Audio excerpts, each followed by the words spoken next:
What's up, y'all? I'm Will here with Schedulefly, and this is the Restaurant Owners Uncorked podcast, one of the highest rated hospitality podcasts in the world, brought to you by us at Schedulefly.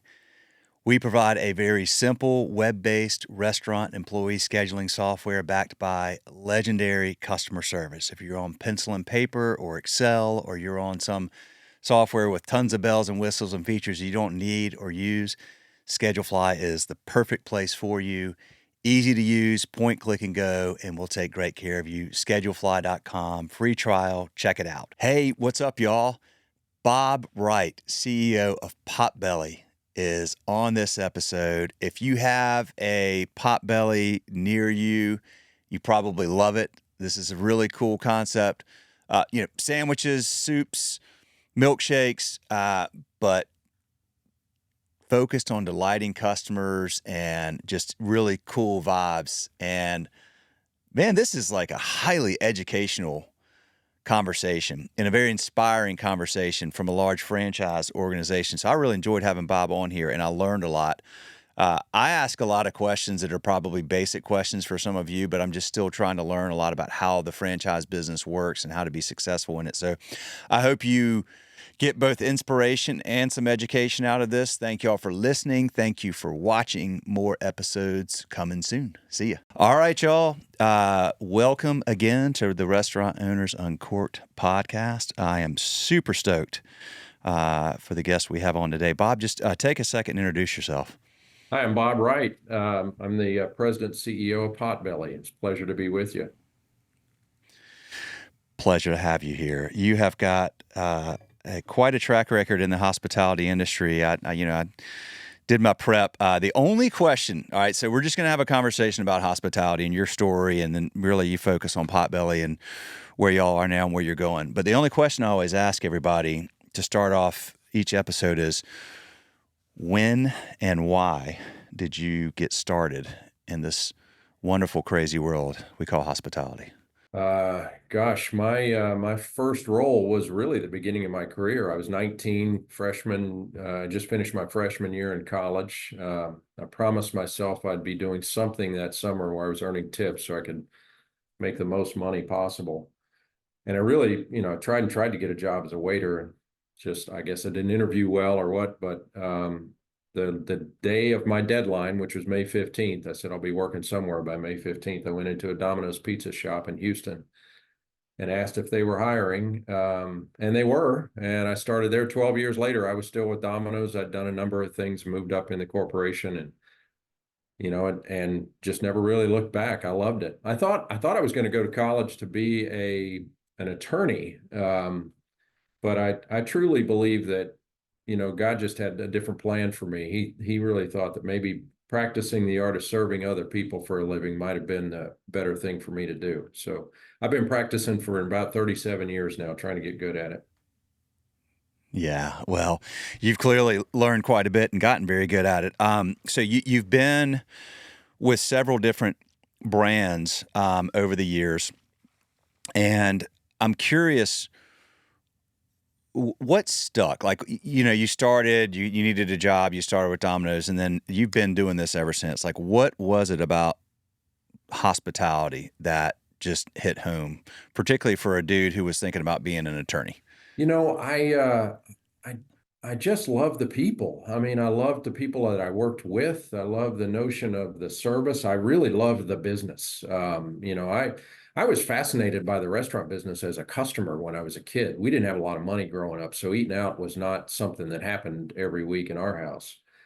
And just the whole idea of that experience of going to a restaurant, or a restaurant experience, even if it was a fast food pickup on a Friday night that we went home and watched television and ate together.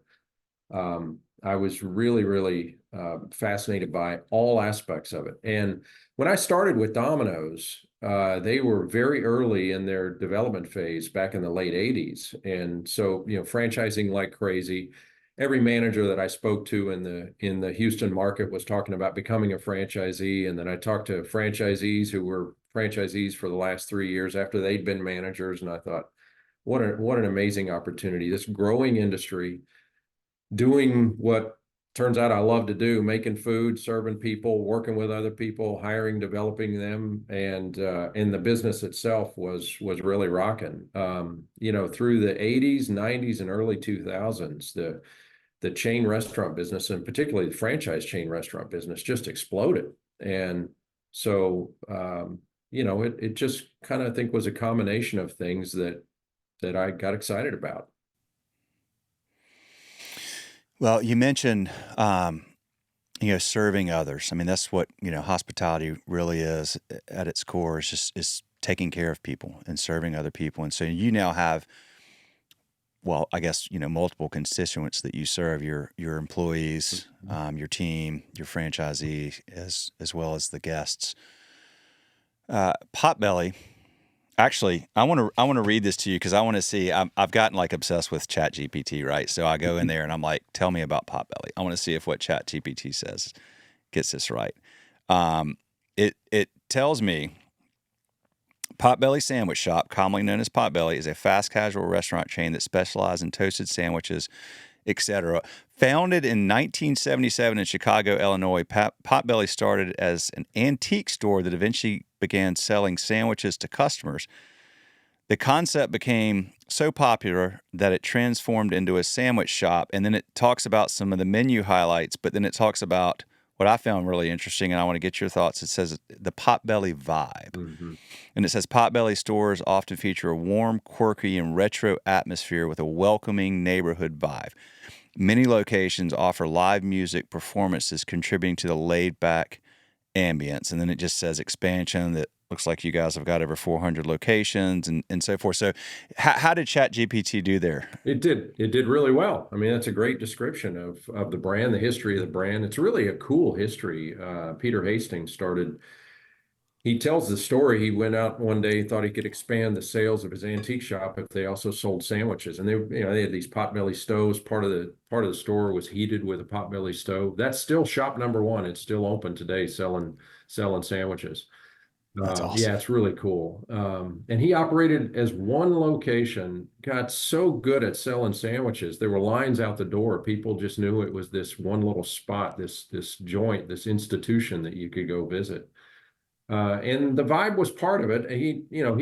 And to kind of entertain the lines out the door, there were live music out on the curb initially. And then that music scene stayed with us for a long, long time. We no longer have live music in all of our shops, but the music is still very much a part of our brand. The curated music list that we play, kind of the reflection of the tone of the brand. And when Bryant Kyle, who we call our founder, bought that first location in 1997, had been there for 20 years with just one location. And Bryant was a native to Chicago. He'd spent about half of his childhood in Washington, D.C., but just thought, this is something that should grow. And so he talked Peter into selling him the business. And Bryant's the one that really grew it into a multi-unit chain, starting in Chicago. His second market that he went to was Washington, D.C. They started in the downtown markets and then kind of started to expand in urban and suburban locations. But a big part of what Bryant thought was so special was this service experience. Part of it's in the design. So, I spent a lot of my time delivering pizzas or working drive-throughs and things. Potbelly was built on a fast casual service style before that phrase really even made sense to a lot of people. You go in, you go through the line. There's really quirky decor reminiscent of that antique shop. When we started what we call the load station, we're going to ask you what sandwich you're going to have, and we start making the sandwich, then load it into the oven. But while we're there, hey, you want a shake, or any of you guys want shakes? You would ask 5 people in line if they wanted shakes, as if those 5 people knew each other. And one of them might say, you know what? Yeah, I'll have a chocolate shake. And the person next to him, the guy next to him might say, that sounds good. I think I'll have a chocolate shake too. Before you know it, they're talking to each other. They don't even know each other when they walk in, but then they're going through the line. And we're on our side of the counter, we're working shoulder to shoulder with people that we really like. And there's banter across the counter while, you want hot peppers on that? Well, do you want extra oil or you want just, the regular hot peppers? So it's a food-centric experience, but there's this freedom that's hard to build in chain restaurants. There's this freedom to be yourself, to engage in unique ways with the customer, with each other on the backside of the line. We don't have a lot of scripted phrases. You got to say this at this point in the line. You got to say that at this point in the line. We really do teach to just, establish a little bit of even if it's a few seconds worth of relationship with the person on the other side of the counter. And I don't care if you're 6 or 60, you can spot that level of human authenticity a mile away. And Agreed. people are starved for that. They go Agreed. their whole day, their whole week, their life, sometimes even at home, and they're just looking for someone to be a real live human being and just, some just authentic kindness. Um, and I love it. I mean, I'm blessed to have grown up in a family where that was normal in our house. And so we grew up Mm, loving it. And then, I get to meet people like Dave Thomas whenever I'm working at Wendy's and spend time with developing a relationship with him. And all he wants to talk about is just being nice to people. You try to yeah. talk to Dave about something complex in the business, and he'll take you right back to just saying, yeah, but what people really care about is, and he'd wax on about what was important. The heart, Mm, it's funny in chain restaurants, there's so many systems and processes. And of course, as a public company, we've got investor relations and really complex things that we have to deal with. And we can never forget at the heart of the restaurant business, it isn't a science. It's art. You're making food. You're working about yeah. ingredients. We just yesterday, my team and I were talking about how can we get more heat into the perfect toast of the bread? Because I mean, after all, we make sandwiches. The bread is critical. And should we be satisfied, even though we've built this into a system across over 400 units? What if what if you could make it a little bit better? You watch people and how they eat and how they engage with one another, and pay attention. Are they finishing? Are they going after the same chips? And it's a food and human relationships are both matters of the heart. So Mm, now in chains, we try to systematize that, but you gotta leave that room, that those expansion joints, so that people can be themselves and they can be real. And Potbelly really gets it. I mean, this is a brand. I know I've only been with this brand for 4 years, but I've loved this brand for over 2 decades. It's got something really special. I give Peter and Bryant a lot of credit for institutionalizing that freedom that makes us so special. institutionalizing that freedom that makes us so special. Man, what a fascinating concept, because I think about, boy, is that an art. It just that alone is an art, Bob, because when I think about a hospitality business, a single location place, hardware store, guy starts selling sandwiches, realizes that's got a good thing, does that for a long time. Somebody comes in, buys that, figures out how to start growing that. The further you get from the, I was just talking to somebody about this on an episode yesterday, from the heart of the business, Mhm. like what makes this business really special. And it always concerns me that own, person who developed this to somebody who sees something special, buys it, and wants to grow it, to now here we are.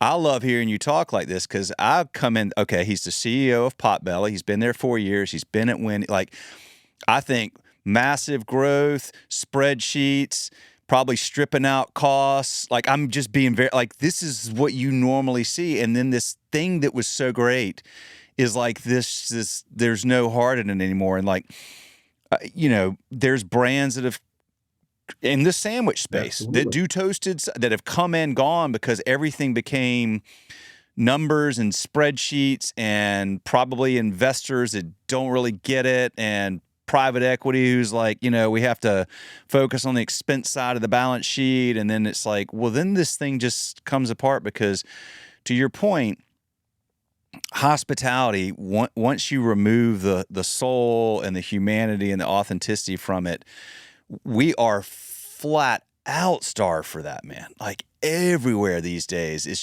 just so rare to find. So if you can figure out that alchemy of like the art and the science coming together to make this like really special thing that can still grow but still has that humanity and that authenticity and that freedom to not just be on I mean, you may as well have robots in some places, right? Like, why even bother with humans? Because it's That's like right. there is no humanity left. So I'm just I admire the way you're approaching this very Well, much, and thanks, it Will. makes me very inspired because it's not an easy thing to do either. No, Like it's because you not. do have investors and you do have like it's It's hard to hard. do. It's and everything you said is true. And by the way, it fills a lot of my hours every day. Spreadsheets, cost extraction, investor relations, forecasting models and all that. And I Yeah, love it. I mean, I love every part of the business. But here's the thing that I truly believe with all my heart that is the sometimes the truth that we kind of fight against.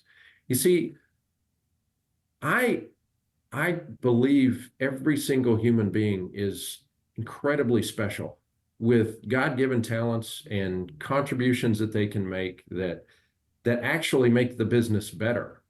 So trying hmm to choke that out and create every single rule strips away. That's why I said that institutionalized freedom comment a little bit ago.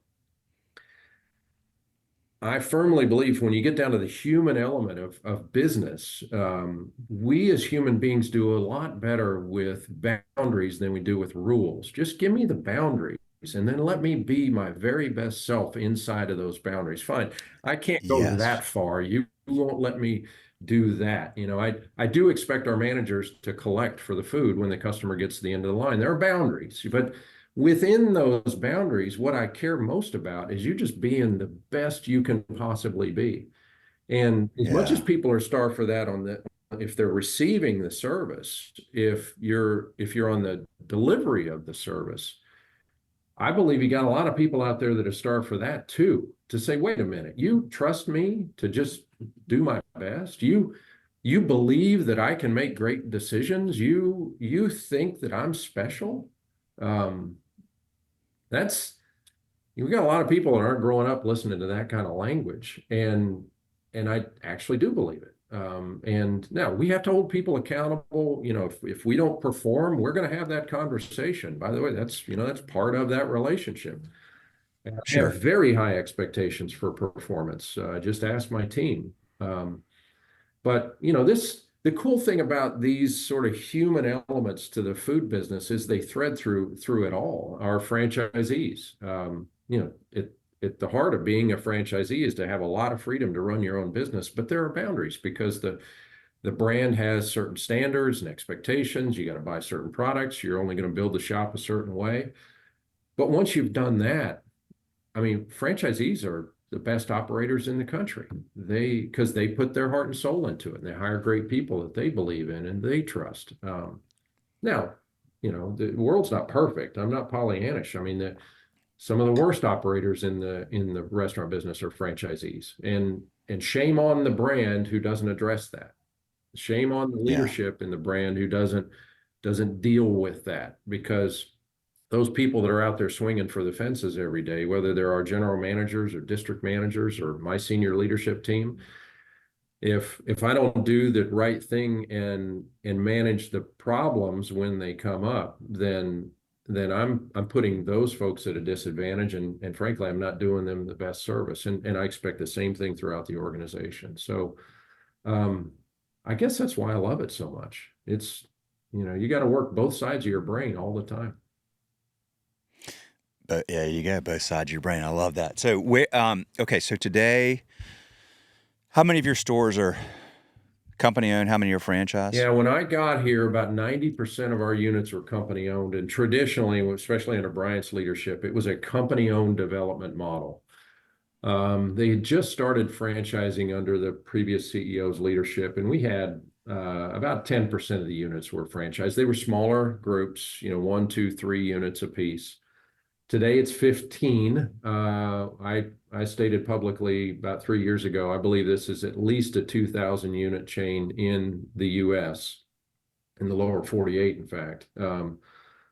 And by the time we get to that number, we'll be the opposite of that. We'll be 15% company and 85% franchise, or maybe even higher than that. We are growing as a franchise company, and my management team and I have shifted everything towards being a franchise company. And you can't, I mean, it's one thing to sell franchises, but you go into our operation structure, our development structure. We even restructured our company P&Ls at the shop level so they look exactly like a franchise P&L. They carry all the same costs that a franchisee does. A guy I used to work with says you got to eat your own dog food, and we have to live like franchisees. We just happen to be the biggest one right now.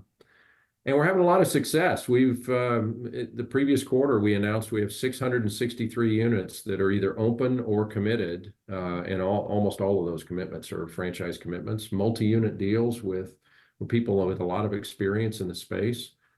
I met with a franchisee yesterday, and for dinner last night, they're going to build units in more than one market for us, and they're just thrilled. They're in another brand. They're in a Burger King system, but they're with us too, and they couldn't wait to spend today looking at 12 different locations they'll be focused on in this part of the country. So yeah, it's a franchise growth system through and through today. What changed? Why from company owned to switch to franchise? Well, it was my belief as I was evaluating the opportunity to come to the brand that would be the best way to grow. When the company went public back in 2013, of course, was flush with capital and used that capital to grow those company units. Today, we have shops in over 30 states from coast to coast, north to south as well. So a lot of that company development was done in a very sporadic way, opening units in Seattle and Denver and Phoenix, out in New York and Boston, and all the way south of San Antonio on your way to South Texas, and all throughout the Midwest and so on, but never really penetrating those markets. Now, that's good news today, because what we've got is a nationwide brand that's only 430 units that has proven that it can travel. Most brands our size are still trying to prove to their franchisees and their investors that they can move outside of that super regional footprint. We don't have to do that. We not only are in all those markets, but we are successful in all of those markets. So you've got all this white space. At the time I stepped in, it was the beginning of the pandemic. Fortunately, we had a really clean balance sheet, but we weren't flush with a ton of capital to do our own development. The other thing I believed is that coming out of the pandemic, a rapid growth was going to be our friend as a brand, and the best way to do that too was through franchising. And it's a sustainable growth model. There are certainly financial benefits, especially long-term, higher margins, much more predictable. Investors reward franchise growth companies with larger multiples. So there are the business advantages, and I think those are important. I mean, that's a stakeholder group, and I am an investor, so I believe in that. But it's really just the best way to grow. Tell me about your process of figuring out if somebody will be a good franchisee or a great franchisee. I know, like you mentioned, one that's already with Burger King, so you've probably got a lot of folks that have experienced or shown a track record of success in another brand. What do you do with folks that are saying, I'm going to raise my hand for the first time, I want to be a franchisee? What are the criteria that you look for, that you feel like, I know there's no guarantees, but that you really try to distill down whether this person could be a great representative of your brand? Yeah, it's a really important question. It's a privilege, not a right, to be a franchisee in any brand. And we believe that. We want to choose who becomes a franchisee with our brand. So those criteria that you're talking about are critical. Good news is they're very similar to a lot of other decisions that we make. Is this candidate, or first of all, are they financially viable? And we don't think that's the most important thing, but without it, there really isn't anywhere you can go. It is going to require capital and commitment financially to develop. We're looking for somebody who's got operations expertise and capability, and they don't always have both. And then we certainly want someone with development expertise and capability. Same thing. Those are really the three key criteria. If you look at a multi-unit franchisee of another brand, we have so many ways we can evaluate those three criteria. I mean, we can go visit their restaurants. You know, are they operating well? Do they have good people development systems in place? Have they got, you know, good oversight and controls of the business, as well as, you know, their customer experiences and so on? Super easy to evaluate if they've got an existing business, but the proof is in the experience.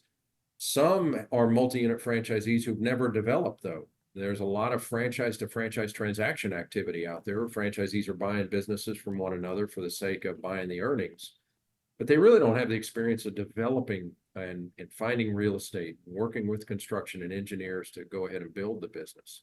So we're looking for that expertise as well. We do look for brand fit. I literally talk to people about, you know, why Potbelly? Some of the stuff you asked me, why Potbelly? What do you love about our menu? What do you love about our service experience? And I'm looking for that authentic reaction to a description that says why they're attracted to us. That matters a great deal for a franchisee. They're typically going to spend decades with a brand whenever they buy into a brand, often passing the business from generation to generation. And so you want them to, you want them to be interested in this brand, not just in franchising in general.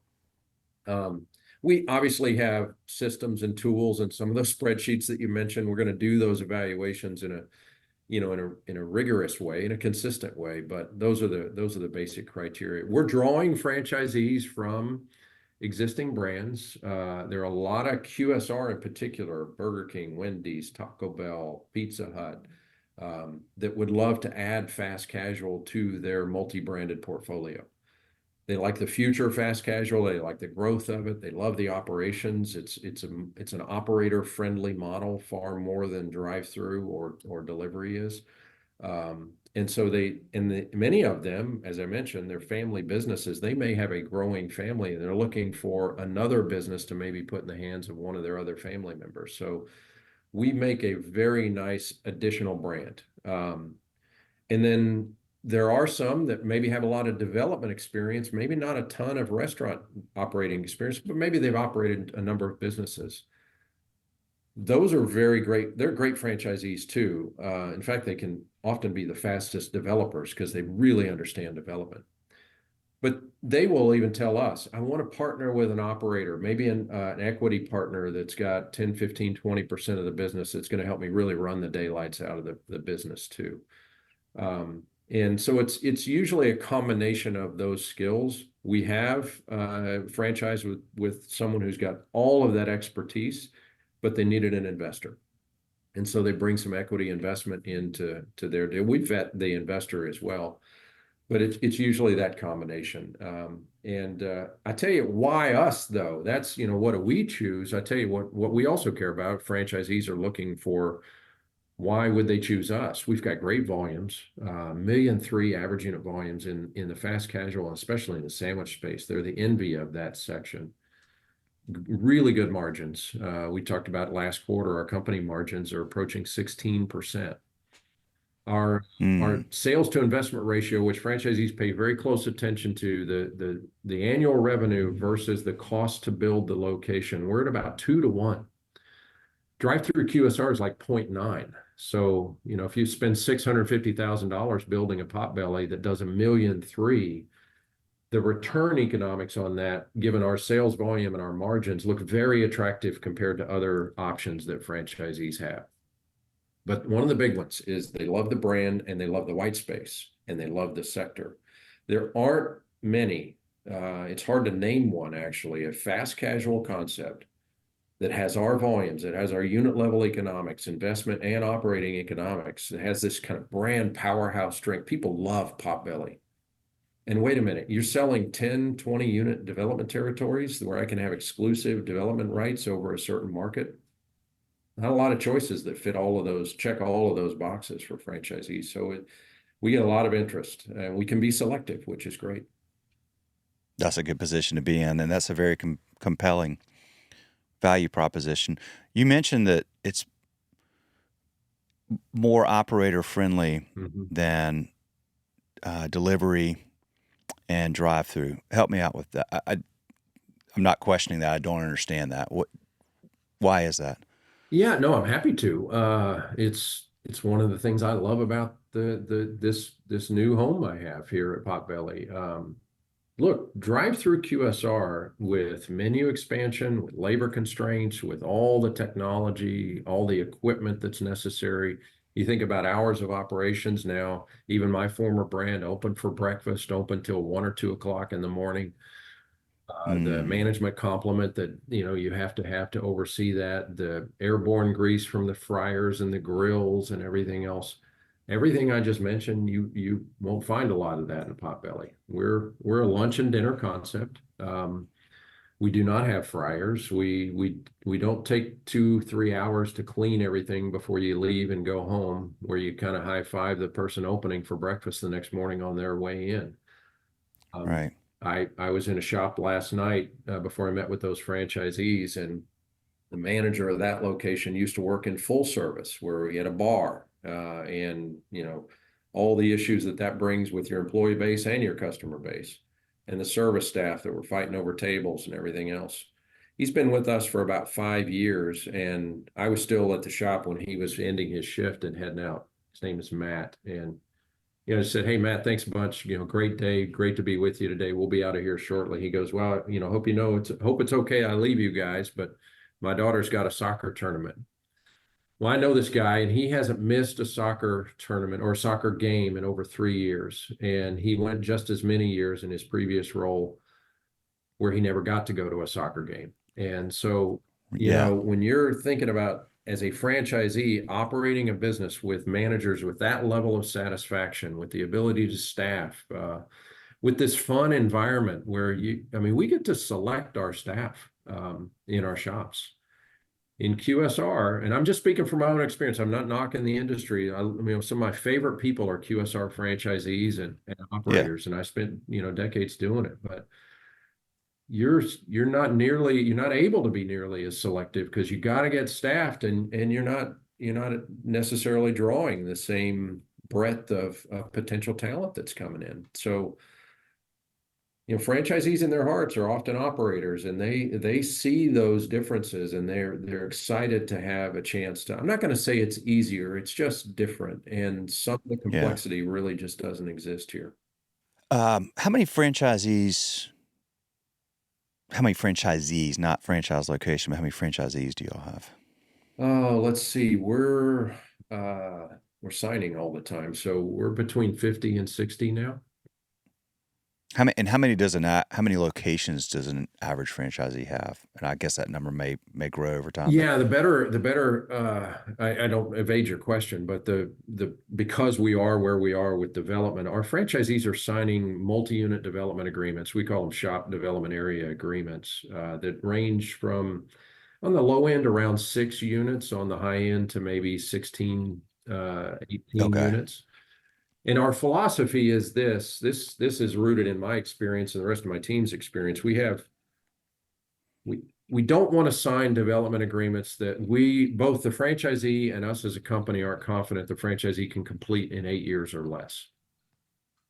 That was my next Yep. question. Okay, Yeah. got I it. mean, I've been with brands where we sign 100-unit deals, and, sign the entire country in an international market to a single franchisee. And they're going to, the news releases, they're going to build 120 units. Well, it never happens.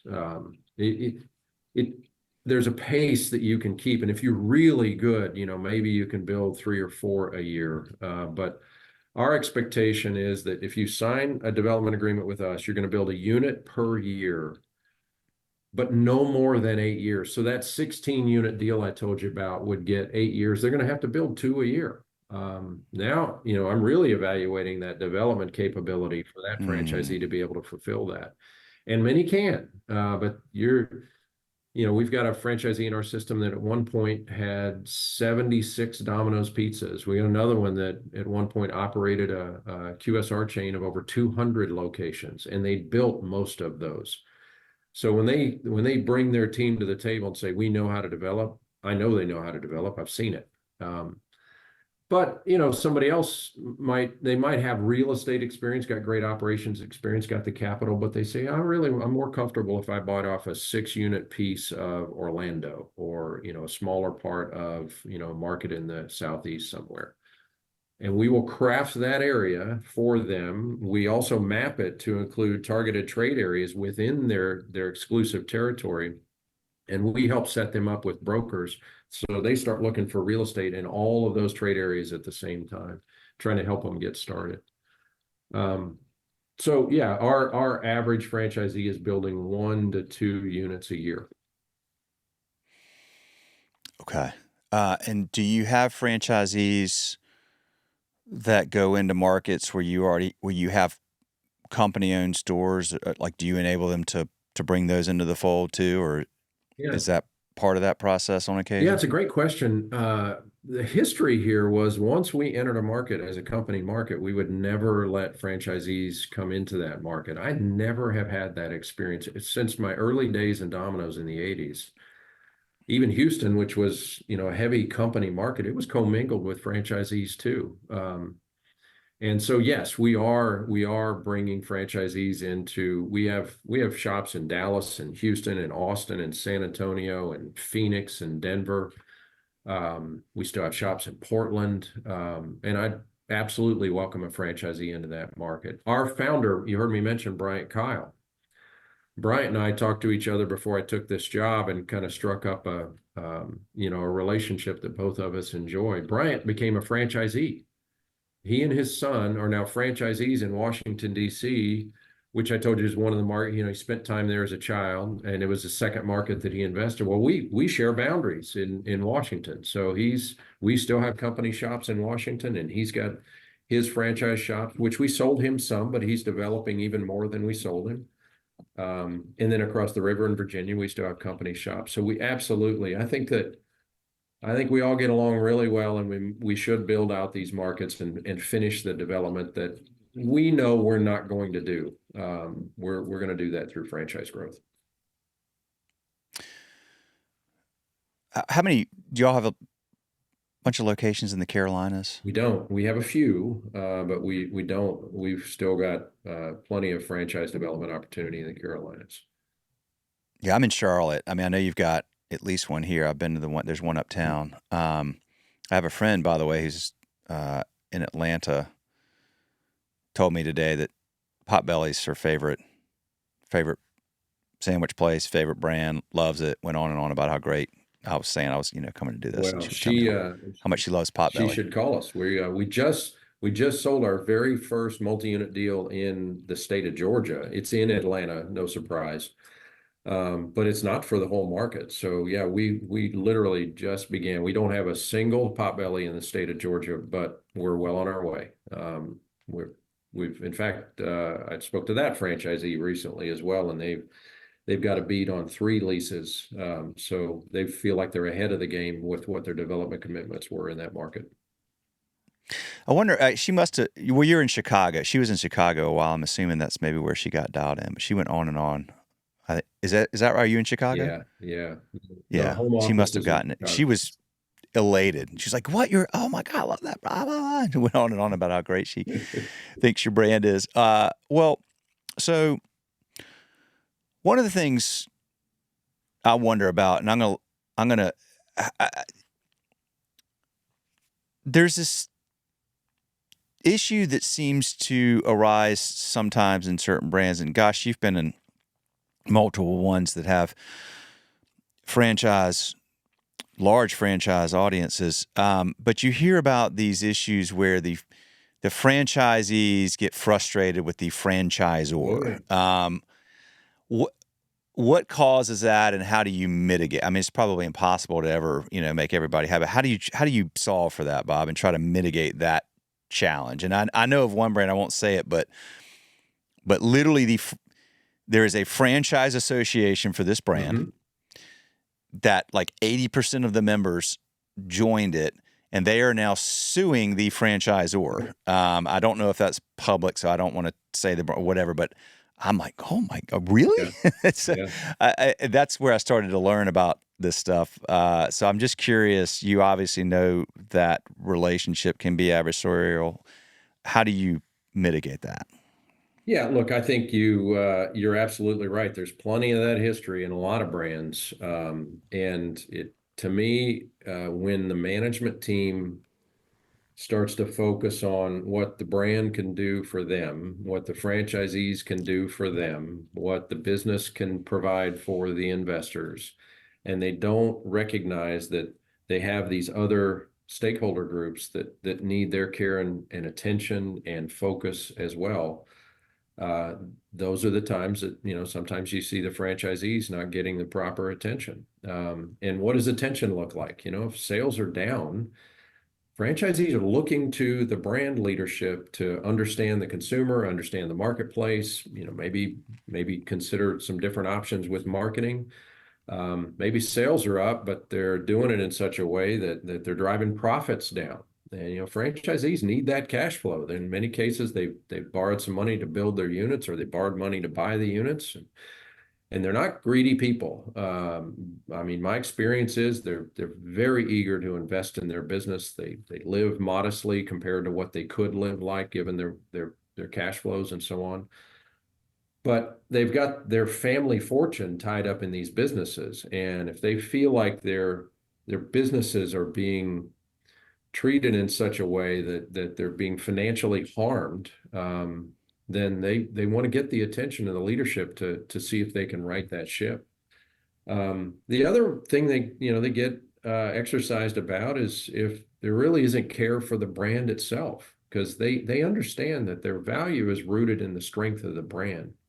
You're talking about your friend. One of the things I love about Potbelly, I often wear lapel pins on my coats if I'm on a plane or something. And every single time someone recognizes it, wait, are you with Potbelly? Oh, I love Potbelly. And then they want to tell me why. And they often ask me questions as if I don't know things. Have you had the cookies before? Yeah, I've had the cookies. I love the cookies. It's like, what's your favorite sandwich? And it's just protecting that brand love is the responsibility of both the franchisees and the brand. And when the franchisees start to feel like, wait a minute, you're not even providing the proper care and feeding for the brand. You're working at kind of contrary to the future value of my business that's rooted in this. And they feel as if they don't have a voice sometimes. That's why you see these franchise associations, or franchisees will maybe organize around someone willing to go talk to management. I've seen it where the franchisees have asked for audiences with the board of directors. And um, and you can see in some companies where the company continues to do well, but if you look closely at the franchisees, they're not doing that well. You see it in bankruptcies and fire Mm. sales and lawsuits, because those all have to be published. Thank goodness we are regulated, so you can find it that way. But that's what happens. It's it's a breakdown in that balanced sense of service. We have an obligation to these groups to try to help them in every way we can with their business success. Now, they've got obligations back to the brand too, and it's beyond just paying royalties. We have a lot of mutual interest, and if that relationship gets out of whack, somebody's going to start talking about it. This is a situation where private equity's involved, or private equity got involved and then Hmm. sold it to another private equity. And this is where I get like, that's this part of me that's just like, God, Yeah, that is 100% science, it spreadsheets, is. people that don't care about all the things that you talked about throughout this episode. And you feel for the franchisees because, you're right. And you may not, I didn't see it from the outside, but you start hearing that and you just think, you hit it the nail on the head, which is they're clearly um, in it for Yeah. themselves and not focused on, I mean, at the end of the day, all of us who have businesses, it, it just comes down to, are we taking good care of our customers? Like they come, like the customer has to have a great experience. If the customer has a great experience, everybody's going to win. Always, right? And so that's where you start, and then you build around how do we create that great experience. But if you lose sight of, like, each and every, as you said, each and every individual has value, and when they experience our brand, they should feel that we authentically care that they're there. Yeah. They are spending their hard-earned money, which is coming harder and harder these days, and we're given less and less choices as inflation has jacked up the cost of everything. So do we appreciate the fact that when that person comes into our four walls, that they are making a conscientious choice to spend their very hard-earned money on not just our food, but our experience and how they feel, right? Like, as Maya Angelou said, people don't remember what you said, they remember how you make them feel. Mhm. To me, that's what, and that's your bit. Look, you read Danny Meyer Setting the Table, and you think, like, every business should be, I think, if you're running a business, then you should be in the hospitality business, whether you're serving them food or, in my case, software or whatever it is. Mhm.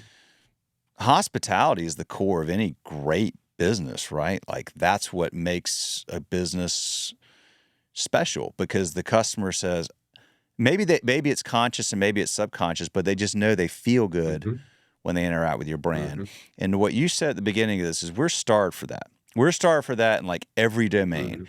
And I talk to my friends, like, I run around with a lot of, entrepreneur buddies and business owner folks, and we just talk about how it's so if you run a business, this is a fortunate thing for you and your business, but it's an unfortunate thing for our culture and our society right now, is that the bar is so freaking low for just nailing the basics. Mhm. Like, oh, you pick up the phone when somebody calls, Mhm. you look them in the eyes when they are across from you, you recognize that they're important.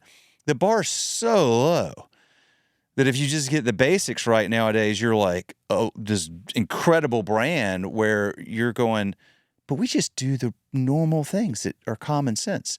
Wow, that's amazing now. So it's like, good for you, but it sucks, right? Yeah. Like, that's where we are. But it gives the opportunity for brands like Potbelly to just create the experience that my friend clearly has experienced. And she didn't say, it's the best sandwich I've ever had. I'm sure it's great. I'm sure the food's great. It's just, I love Mm. Potbelly, and that, so hats off, because, like, you're creating an experience that she loves, and that is all part of what y'all are trying to do and to do well, and then figure out the art as we go back to, of, like, how do we take that and scale that from 400 to 2,000 locations, but still get it right every time. Yeah, yeah. I really appreciate your point of view on that. Our foundation of our five-pillar strategy is it's the brand itself. You can't have a strategy. Our strategy is really simple and straightforward. It's about food and people and great operations that delight customers, and our digital work, and of course growth through franchising. But the foundation, our mission is to delight customers with great food and good vibes. And I tell you, we worked on that language for a long time. That word delight, and our customers, we talk internally, franchisees are customers. Um, Mm-hmm. and when someone is delighted, it's it's it's not impossible to attain. Like you say, the bar's low. Low for satisfaction. Satisfying someone is, it's kind of table stakes, frankly. But delight is just that step above. And we talk about this. I talk about it when I talk to general managers and our GM conferences and things like that. When you're working our line and someone comes through the line, if you want to know if the customer is delighted, all you have to do is look at their face. All you have to do, Yes. just because you're going to see it. There's going to be a little brighter face. There's going to be a smile. They're going to be thanking you when you should be thanking them. And how do you do it? Let's go home. Let's go home to what matters the most. That good vibe service. Be yourself, be genuine, be authentic, make them feel what you're offering up in terms of service, but especially great food. We are a restaurant, so the food needs to be fantastic. And before my dad passed away, I love having him come visit. And I just, I like to make him sandwiches. His whole life he worked as a machinist and packed his own lunch and packed a sandwich. So it was always cold sandwiches. But when I made dad a sandwich as I got, grown up and on my own and stuff, I would toast the sandwich and I'd add salt and pepper and so when he would come visit, I'd say, "Hey Dad, you want a sandwich?" "Yeah, yeah, yeah. You're gonna make that roast beef sandwich the way you did, or how about ham and cheese?" And I said, "I'll make whatever you want." And Dad was not as um, he didn't gush with the same language that my generation, your generation uses, but he's a sweet, sweet man. Said, "Dad, you know why those sandwiches are so good?" He goes, "Because you toast them and you make them hot." And I said, "No, no." I said, "It's the love."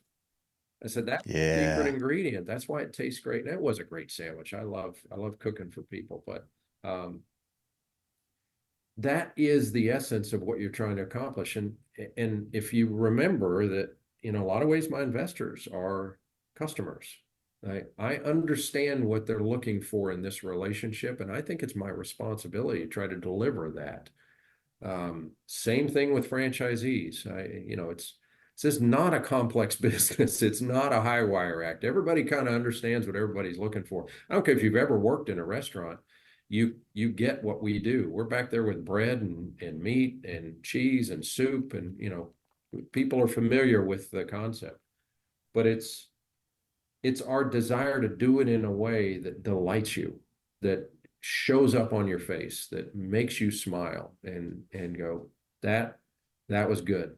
That uplifted me where it matters a little bit. Doesn't have to be a lot, but that's the target, is that uplifting. We keep doing that, no one can touch us. People are going to continue as long as I'm around and beyond to say, "Oh, wait, you're with Potbelly? I love Potbelly. I love and they do it that too. They slow down. I love Potbelly." It's like, that's what I'm after. That's the magic right there. If we ever lose that, we're in trouble. You're in trouble. That's right. Mm-hmm. I love it, man. Uh, what a wonderful conversation and a very educational and inspiring conversation, Bob. I cannot thank you enough. I know you're a very busy dude, so taking the time to come on here and share this story and what y'all are doing and why you're doing it and how you're doing it has been an honor, and I really appreciate you giving us the opportunity. Well, I appreciate you saying that. It's been great to be with you. I'll just leave you with this notion. This is an amazing company filled with people that I'm in awe of, and we couldn't do it without them. So, great group of people out there swinging for the fences, and I'm so grateful for them. Grateful to be with you today, and thanks for spending the time with me too. Y'all, if you listen to this and you got a Potbelly near you, I'm guarantee you're probably like kind of mouth watering right now, wanting to go try out one of their great sandwiches or their soup or their milkshakes and enjoy the good vibes. So we will wrap it with that. Thank you all for listening, for watching. Bob, thank you for joining. Appreciate you very much. And I will probably be in Columbus again in the next few months, so I'd love to get in touch and come enjoy a meal with you Yeah, I'll next time buy you I'm there. lunch. That'd be great.